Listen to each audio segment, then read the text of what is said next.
These are crazy times, aren't they? We have a pandemic going on with all of its effects and all the disagreements about what we should or should not be doing to try to prevent the spread of the disease. We've got a presidential election cycle coming up again where the Democrats hate Republicans and Republicans hate Democrats and nobody can say a good word about anybody. And then we've got, at the same time, we've got a social movement going on addressing some of the serious deficiencies in the way that we as a society have treated a portion of our society. We can all agree that racism is wrong, but then nobody can agree on what it means and how to express that. And in all of this discussion, nobody wants to talk about the other side of the issue with any respect. There's no love. I'm going to read a little section from what Luke wrote about the first Christian community. Remember, this is the community that was so powerfully expressive of God's love that even as Peter walked down the street, they lined it with the sick and there were healings just because his shadow crossed across them.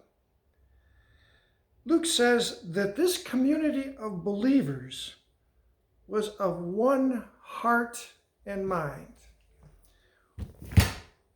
He doesn't say that it's just one mind, that there was something that they all agreed upon. Jesus rose from the dead. Jesus came to save us. Jesus was there to change the world. They were of one heart and mind, not just intellectual assent. And that heart, when I look at that, I think it's like a football team. Lamar Jackson comes up under center. Everybody's of one mind. There's a play. Everybody's got one job to do. They know what they have to do, and they're going to execute with that one thought on that one play. All in agreement.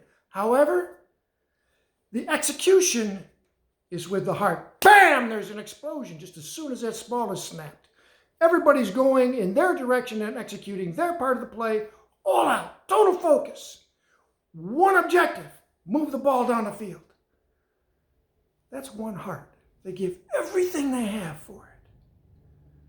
That's what I read in that early Christian community. It seems to me that we can have our discussions and our disagreements about anything, including matters, important matters of faith. But we can do it with love, because that's what we worship. God is love.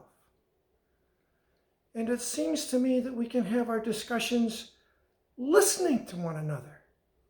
That I can not only stand there and be the subject of your words, be the place where they're directed, but actually listen, to try to see you, to try to feel where you're coming from, what in you is motivating, is behind these words. To listen with our hearts as well as our ears. We can do that, can't we? Let's do this. Let's pray for one another. Let's beg God for the grace that I and you, all of us, can see one another during the course of our discourses.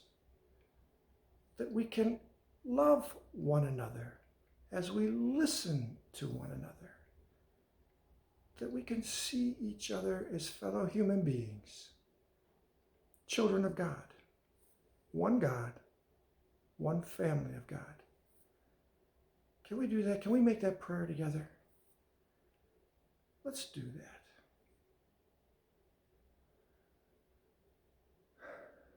I love you. You know, the virus isn't going away. Let's remember to wash our hands, wear our masks, practice social distancing, be safe. And keep always in mind, love is all and in all. Amen? Hallelujah.